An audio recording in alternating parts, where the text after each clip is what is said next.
জাদুর সোনা ও রূপার চুরি। কেশবপুর নামের একটা গ্রামে আনিশা নামের মিষ্টি একটা মেয়ে বাস করত। আনিশার বাবা মা আনিশাকে ভীষণ ভালোবাসত। আনিশা ওর বাবা মায়ের এত আদরের ছিল যে গ্রামের সবাই ওকে দেখে হিংসা করত, কেননা আনিশাকে ওর বাবা মা কখনো মাটিতে পায়েই রাখতে দিত না। সবসময় গাড়িতে করে ঘোরাতো আর ওকে সব দামি দামি গিফট এনে দিত। আনিশার বাবা অনেক বড় ব্যবসায়ী ছিলেন। তিনি মেয়ের জন্য দুনিয়া এক করে ফেলত। একদিন আনিশার বার্থডে ছিল। বার্থডেতে পুরো গ্রামের সবাইকে দাওয়াত দেওয়া হলো। সেখানে আনিশার জন্য 5 তলা জন্মদিনের কেক আনলো ওর বাবা মা। বন্ধুরা, তোমরা যারা যারা গল্পটি দেখছো তোমাদের নাম কমেন্টে লিখে জানাও। আমরা নেক্সট গল্প তোমাদের নাম দিয়ে বানাবো। Happy birthday to you, happy birthday to you, happy birthday to dear Anisha, happy birthday to you মামুনি। তোমার এই কেকটা পছন্দ হয়েছে? আর এই নাও তোমার জন্য গিফট হিসেবে সবচেয়ে দামি ফ্রক এনেছি। এটা সোনা রূপা দিয়ে তৈরি, তাড়াতাড়ি পরে নাও মামুনি। ওয়াও মামুনি, এটা তো অনেক সুন্দর। অনেক অনেক থ্যাংক ইউ আমাকে এত সুন্দর একটা ফ্রক কিনে দেওয়ার জন্য। আমাদের ক্লাসের কারো এত সুন্দর ফ্রক নেই। এটা আমি যখন পরবো সবাই হিংসায় চলে পড়ে মরবে। হা হা হা। ছি ছি আনিশা, এসব বলতে নেই। আমরা তোমাকে এত আদর করি বলে তুমি সবাইকে হিংসা করবে, তা কিন্তু কখনোই ঠিক নয় মামুনি। তোমার যা আছে তা নিয়ে তুমি খুশি থাকো, কিন্তু অন্যদের কিছু না থাকলে তা নিয়ে হাসাহাসি করবে না। সবার সঙ্গে মিলেমিশে থাকবে। এখন আমাদের দিন ভালো যাচ্ছে, কাল তো ভালো নাও যেতে পারে। আর এই নাও তোমার জন্য এই সোনা আর রূপার চুড়িটাও এনেছি। এটা আমার মা আমাকে আমার জন্মদিনে দিয়েছিলেন, বলেছিলেন এগুলো জাদুর চুড়ি। কিন্তু এখনও আমি এগুলোর জাদু দেখতে পাইনি। আশা করি তোমার কাছে থাকলে একদিন না একদিন তুমি এগুলোর জাদু দেখতে পারবে। আচ্ছা মা, ঠিক আছে, আমি তোমার কথা মনে রাখবো আর কখনো কিছু নিয়ে অহংকার করব না। আনিশা ওর মায়ের লক্ষ্মী মেয়ে ছিল। ওর মা ওকে কিছু বোঝালে ও তখনই বুঝে নিত। এভাবেই ওদের দিন ভালো যাচ্ছিল। একদিন আনিশার বাবা মা গাড়িতে করে আনিশাকে নিয়ে ঘুরতে বের হয়। মা, আমার অনেক মজা লাগছে। আজকে তো আমরা পার্কে গিয়েছি, এখন কি আমরা রেস্টুরেন্টে যাব ডিনার করতে? হ্যাঁ মামনি, আমরা রেস্টুরেন্টে যাব ডিনার করতে। তুমি বলো তোমার কি খেতে ইচ্ছে করছে? আমার তো পিৎজা খেতে ইচ্ছে করছে, আর হ্যাঁ ফ্রেঞ্চ ফ্রাই, আর হচ্ছে আর কি? এত কিছু তোমার এই ছোট পেটে কি ধরবে? কেন ধরবে না মা, অবশ্যই ধরবে। একদম তুমি ভেবো না, আমি সব খেয়ে নিব। পাগল মেয়ের কথা শোনো, সব খেয়ে নেবে তুমি, তাই না? ঠিক আছে, চলো আগে রেস্টুরেন্টে যাই। তারপর তারা রেস্টুরেন্টে চলে গেল আর সেখানে দামি দামি সব খাবার ওরা অর্ডার করলো। খাবারের জন্য ওরা অপেক্ষা করছিল। তখনই রেস্টুরেন্টে আগুন লেগে গেল। সবাই রেস্টুরেন্টে ছোটাছুটি করতে লাগলো প্রাণ বাঁচানোর জন্য। তখন আনিশা বলল, মা বাঁচাও, আগুন আগুন, আমাকে বাঁচাও। কোথায় তোমরা? আমার চোখে কিছু দেখতে পাচ্ছি না, চারিদিকে আগুনের ধোঁয়া লেগে আছে আমার চোখে। রেস্টুরেন্টে কেউ একজন আনিশাকে নিয়ে সেখান থেকে বের করলো, আর বাকি যারা সবাই ছিল রেস্টুরেন্টে পড়ে মারা গেল। আনিশার বাবা মাও সেই রেস্টুরেন্টে পড়ে গেল। মা বাবা তোমরা কোথায়? তোমাদেরকে কেন পাচ্ছি না? ওর বাবা মা মারা যাওয়ার কারণে আনিশা একদম একা হয়ে গেল। বাড়ির কাজের লোক চলে গেল, যেহেতু আনিশার বাবা মা ছিল না। এখন ওর ইনকাম করার মতো কেউ ছিল না।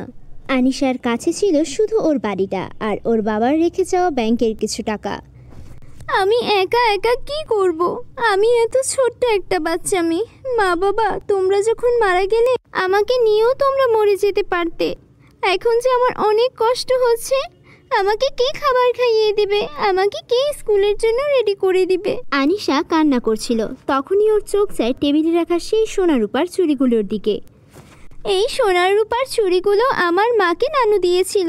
মা বলেছিল এগুলো জাদুর চুড়ি, এগুলো পরে দেখি তো কিছু হয় কি না।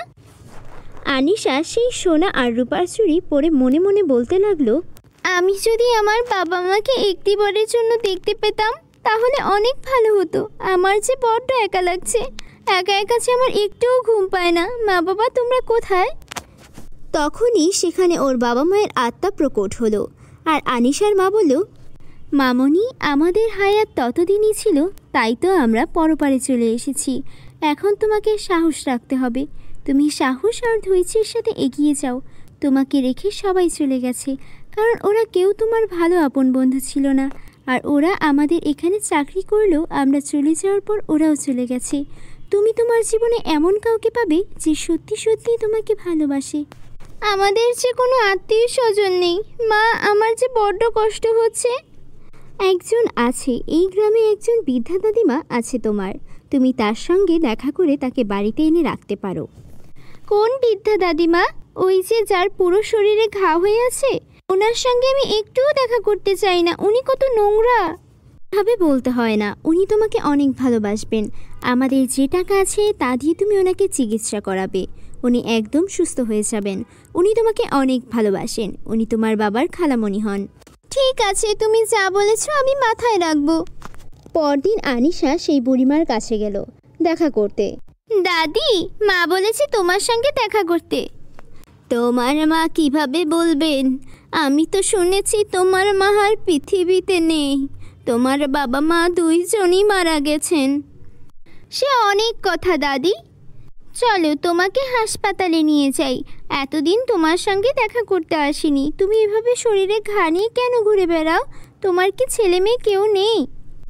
আমার শরীরের এই ঘা দেখে সবাই চলে গেছে। যেই ছেলে মেয়েকে কষ্ট করে মানুষ করেছি ওরাই আমার বিপদে আমাকে ফেলে চলে গেছে। তোমার বাবা বড্ড ভালো মানুষ ছিলেন, আমার চিকিৎসার জন্য উনি অনেক টাকা দিয়েছেন। দাঁড়াও দাদি, আমার কাছে জাদুর চুড়ি আছে, এই চুড়ি তোমাকে পরিয়ে দিচ্ছি, তাহলেই তুমি সুস্থ হয়ে যাবে। তারপর সেই সোনার রূপার জাদুর চুড়ি আনিশা দাদিকে পরিয়ে দিল। জাদুর চুড়ি, দাদির শরীরটা সুস্থ করে দাও, যেন ওনার সব ঘা ভালো হয়ে যায়। সঙ্গে সঙ্গে দাদি একদম সুস্থ হয়ে গেলেন। এ কি, আমার এই রোগ এত দ্রুত সেরে গেল? এটা দেখছি সত্যিই জাদুর চুড়ি। তুমি দেখছি জাদু জানো দিদি ভাই। চলো, এখন থেকে তোমার সব দেখাশোনার দায়িত্ব আমার। হ্যাঁ দাদি, এখন থেকে আমিও তোমার সঙ্গে থাকতে চাই। এই পৃথিবীতে যারা আমাদের আপন ছিল তারা সবাই চলে গেছে, এখন আমি তোমার কাছেই বড় হব। এরপর আনিশা ওই দাদির কাছেই বড় হতে থাকে আর সুখে শান্তিতে দিন কাটাতে থাকে। আমাদের চ্যানেলে নতুন হয়ে থাকলে চ্যানেলটিকে সাবস্ক্রাইব করতে ভুলো না যেন। দুই বোনের জাদুর লেহেঙ্গা। অনেক দিন আগের কথা, স্বপ্নপুরী নামে এক গ্রামে রীতা ও মিতা নামে দুই বোন বাস করত। ওরা বোন হলেও ওদের এই পৃথিবীতে আর কেউই ছিল না, কেননা রীতা ও মিতার মা বাবা একটি রোড অ্যাক্সিডেন্টে মারা যায়। এই পুরো পৃথিবীতে ওরা দুই বোন হলেও ওদের আর কোনো আপনজন ছিল না, তাই ওরা ওদের দুইজনের একমাত্র সাথী ছিল। রীতা ও মিতা অন্যের বাড়িতে কাজ করে যে টাকা পেত তা দিয়ে ওদের লেখাপড়ার খরচ আর ওদের খাওয়ার খরচ চলে যেত। ওরা কঠোর পরিশ্রম করেও পড়ালেখা ছাড়েনি, কারণ ওরা সব সময় এটা বিশ্বাস করত পড়ালেখা ছেড়ে দিলে ভবিষ্যতে ওরা কিছুই করতে পারবে না। তাই যেভাবেই হোক, যত কষ্ট করেই হোক, ওরা পড়াশোনাটা চালিয়ে যাচ্ছিল। এইভাবেই রীতা ও মিতার দিন কাটত। বন্ধুরা, তোমরা যারা যারা গল্পটি দেখছো তোমাদের নাম কমেন্টে লিখে ফেলো, আমরা নেক্সট গল্প তোমাদের নাম দিয়ে বানাবো। এই রীতা, আজকে মালার মাদের বাড়িতে আমাদের অনেক কাজ আছে। আজকে ওদের বাড়িতে বার্থডে পার্টি আছে। বার্থডে পার্টিতে কত কাজ হয়। প্রথমে গেস্টরা আসবে, সবাইকেই খাবার দিতে হবে। তারপর গেস্টরা চলে গেলে আবার থালা বাসন ধুয়ে সব কিছু পরিষ্কার করে রাখতে হবে। আজকের দিনে অনেক কাজ আছে। চল চল, আজকে মনে হয় কাজ শেষ করে বাড়ি ফিরতে ফিরতে রাত হয়ে যাবে। হ্যাঁ, কি আর করার, মালিকরা যা চায় তাই তো করতে হয়, এটাই তো নিয়ম। চল আমরা এখন দ্রুত বেরিয়ে পড়ি, কালকে শুক্রবার আছে, আজকে একটু রাত করে বাড়ি ফিরলেও সমস্যা নেই। কালকে সারা দিন পড়তে পারবো, কাল তো আমাদের ছুটির দিন। তারপর ওরা দ্রুত চলে গেল বার্থডে পার্টিতে। সেখানে সবাই নতুন নতুন জামা কাপড় পরে এসেছিল, অনেক সুন্দর করে সেজে গুজে এসেছিল। সবাই মজার মজার খাবার খাচ্ছিল, বড় একটা বার্থডে কেকও এনে রাখা হয়েছিল। এসব কিছু দেখে ওদের দুই বোনের ভীষণ মন খারাপ হয়। তখন রীতা বলে, মন খারাপ করিস না বোন, আমাদের বাবা মা বেঁচে থাকলে আজকে আমরাও হয়তো আমাদের জন্মদিন এভাবেই পালন করতাম, কিন্তু আমরা যখন চাকরি বাকরি করব আমরাও আমাদের জন্মদিন পালন করব। তখন ওদের মধ্যে থেকে একজন লোক ওদেরকে ডেকে বলল, এই যে মেয়েরা, এদিকে এসো তো। আজকে জন্মদিনে তোমরা নতুন জামা কাপড় পরোনি কেন? তোমরা কি আজকে আমাদের এখানে মালার বান্ধবী নাকি? ধন্যবাদ, আপনার এত সুন্দর কথাগুলোর জন্য সত্যিই আপনাকে অনেক ধন্যবাদ। আরে না না আপা, আপনি ভুল করছেন। ওরা মালার বান্ধবী নয়, ওরা আমার বাড়ির কাজের মেয়ে। কিন্তু মেয়েগুলোকে দেখে তো মনে হচ্ছে ভালো পড়াশোনা করে, আচার আচরণ দেখেও খুব ভদ্র মনে হচ্ছে। ওই আর কি, হ্যাঁ পড়াশোনা করে। বাপ মা মরা মেয়ে তো। ওরা দুইজন বোন, কিন্তু পৃথিবীতে ওদের আর কেউ নেই, তাই আমাদের বাড়িতে কাজ করে। কাজের মেয়ে হিসেবে রেখেছি। মাসে টাকা পয়সা যা পায় ওদের পড়াশোনার খরচ চলে যায়। ঢং দেখে বাঁচি না, যা কাজ কর। মালার মা ওদেরকে সেখান থেকে তাড়িয়ে দিলেন। মালার জন্মদিন কিছুক্ষণের মধ্যেই শুরু হয়ে গেল। সবাই অনেক আনন্দ করতে লাগলো। মালা খুব সুন্দর একটা লাল রঙের লেহেঙ্গা পরেছিল, আর সবাই নানা রকমের খাবার খাচ্ছিল আর আনন্দ করছিল। তার মধ্যে হঠাৎ করে রীতা যখন ওদের সবাইকে জুস দিচ্ছিল, ওর হাত থেকে জুসের গ্লাসটা গিয়ে মালার গায়ের উপরে পড়ে যায়। এটা তুই কি করলি? আমাদের বাড়িতে কাজ করে আমার জন্মদিনের দিন আমার জামাটাই নষ্ট করে দিলি। মা দেখো কি করেছে। আমি এভাবে আনন্দ করছি জন্মদিনে, ওর সহ্য হচ্ছে না, তাই আমার জামার উপর এভাবে জুস ফেলে দিয়েছে। এই তুই কি চাচ্ছিলি? আমার জন্মদিনটাই নষ্ট হয়ে যাক। সরি, আমি আসলে দেখতে পাইনি। সারাদিন থেকে কাজ করছি তো, আমার কখন যেন হাতটা স্লিপ করে গেছে। I am extremely sorry. আবার ইংরেজিতে কথা বলছিস? তুই সবাইকে কি বোঝাতে চাস যে তুই শিক্ষিত মেয়ে আর আমি অশিক্ষিত?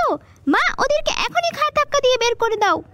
ওরা অনেকবার ক্ষমা চাইল, কিন্তু তারপরও মালার মা ওদের কোনো কথাই শুনল না।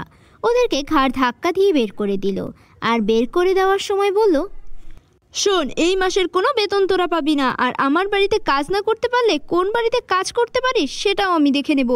আমার বাড়িতে কাজ করে স্কুলে ভালো রেজাল্ট করে কি ভেবেছিলি 2 বোন লাট সাহেবা হবি? তা হচ্ছে না, এই গ্রাম থেকেই তোদের বের করে দেব। এসব কি হয়ে গেল? আমার মাথাটা যে কখন ঘুরে গেল আর হাত থেকে জুসটা মারার উপর পড়ে গেল, আমি টের পাইনি। থাক বোন, মন খারাপ করিস না, চল বাড়ি চলে যাই। কোনো না কোনো ব্যবস্থা ঠিক হয়ে যাবে। তুই তো আর ইচ্ছে করে করিসনি, যা হয়েছে ভুল করেই হয়েছে। চল এখন চল বাড়ি যাই। ওরা 2 বোন এভাবে মন খারাপ করে বাড়ির পথে যাচ্ছিল। সারাদিন কাজ করে ওরা ক্লান্ত, ক্ষুধার্ত, ওদের পেটে একটা দানাও পড়েনি, তার উপর এভাবে অপমানিত হয়ে ফিরে আসতে হলো। ওরা যখন বাড়ির পথে যাচ্ছিল, হঠাৎ ওরা দেখলো গাছের নিচে কিছু একটা চকচক করছে। ওরা 2 বোন এগিয়ে গেল আর দেখলো, আরে এটা কি? কিছু একটা চকচক করছে। আরে এটা তো একটা পরী মনে হচ্ছে, চল তো দেখি। ওরা 2 বোন পরীকে ঝাঁকানোর চেষ্টা করছিল, কিন্তু পরী অজ্ঞান ছিল। পাশে একটা পুকুর ছিল। ওরা পুকুর থেকে পানি নিয়ে এলো আর পরীর মাথায় পানি ঢেলে দিল, কিন্তু তারপরও পরীর জ্ঞান ফিরছিল না। ওরা 2 বোন অনেক কষ্টে পরীকে ধরে ওদের বাড়িতে নিয়ে এলো। পরীর তো শরীর অনেক গরম মনে হচ্ছে, ভীষণ জ্বর এসেছে, কিন্তু পরী এমন অসুস্থ হলো কি করে? চল আমরা পরীকে জলপট্টি দিয়ে দেই। আমরা যদি ঠিকমতো জলপট্টি দেই, হয়তো পরীর জ্ঞান ফিরবে। ওরা সারা রাত ধরে পরীর মাথায় জলপট্টি দিল, পরীর হাতে পায়ে মালিশ করে দিল। তারপর সকালবেলা যখন পরীর ঘুম ভাঙল, তখন দেখলো তার 2 পাশে ওরা 2 বোন পড়ে আছে। আরে আমি এখানে কি করে এলাম? আর আমার শরীর তো জ্বরে পুড়ে যাচ্ছিল, আমি সেরে গেলাম কি করে? পরী তখন তার জাদুর আয়নায় দেখলো কিভাবে ওরা 2 বোন তাকে জঙ্গল থেকে উঠিয়ে বাড়িতে এনেছে, আর পুরো রাত ধরে সেবা যত্ন করে সুস্থ করে তুলেছে। আমি তো ওই তান্ত্রিকের জাদুমন্ত্রের কারণে এভাবেই জঙ্গলে এসে অসুস্থ হয়ে পড়েছিলাম, আর তারপরে তো কিছুই মনে ছিল না। এই 2 মেয়ে না থাকলে তো আমার জীবন অনেক বিপন্ন হয়ে যেত। কোনো খারাপ মানুষের পাল্লায় পড়লে এতক্ষণে আমাকে বন্দি করে ফেলতো। এরা নিশ্চয়ই ভালো মনের মেয়ে, কিন্তু এদের বাড়িঘর দেখে মনে হচ্ছে এরা অনেক দুঃখী। এদেরকে আমার কিছু দিতেই হবে, কিন্তু আমাকে যে এখন পরিরাজ্যে ফিরে যেতেই হবে, ওদেরকে তো আমি ঘুম থেকে জাগাতেও পারবো না। আমি বরং ওদেরকে জাদুর 2টা লেহেঙ্গা দিয়ে যাই, আর তারপর কোনো সময় পেলে ওদের সাথে এসে আবার দেখা করে যাব। এই বলে পরী সেখানে জাদু করে 2টা লেহেঙ্গা প্রকট করলো, আর সেই বিছানার উপর ফেলে আর একটা চিঠিতে লিখে গেল, তোমরা এই লেহেঙ্গাটা ব্যবহার করো, এই জাদুর 2 লেহেঙ্গা তোমাদের সব ইচ্ছা পূরণ করবে। এই বলে পরী সেখান থেকে উধাও হয়ে যায়। ওরা ওদের ঘুম ভাঙার পর সেই চিঠিটা পেল। ওরা দুই বোন জাদুর 2 লেহেঙ্গা পরে নিল। জাদুর লেহেঙ্গা, তোমাদের জাদু দেখাও, আমাদের সব সমস্যা দূর করে দাও। তখন সেখানে ওদের খুব সুন্দর একটা বাড়ি তৈরি হয়ে গেল, আর সেই বাড়ি ভর্তি অনেক অনেক স্বর্ণমুদ্রা। দেখেছিস বোন, আমরা কাল রাতেই কত কষ্ট পাচ্ছিলাম যে আমাদের কাছে কিচ্ছু নেই, আমরা অনেক অসহায়, আমরা গরিব। এখন আমরা আমাদের সারাটা জীবন আনন্দে কাটিয়ে দিতে পারবো। এখন আমাদের পড়াশোনা করতেও আর কোনো বাধা নেই। ওরা দুই বোন অনেক খুশি ছিল আর বাকিটা জীবন শান্তিতে কাটাতে লাগলো। আমাদের চ্যানেলে নতুন হয়ে থাকলে চ্যানেলটিকে সাবস্ক্রাইব করতে ভুলো না যেন। বাই বাই সবাইকে।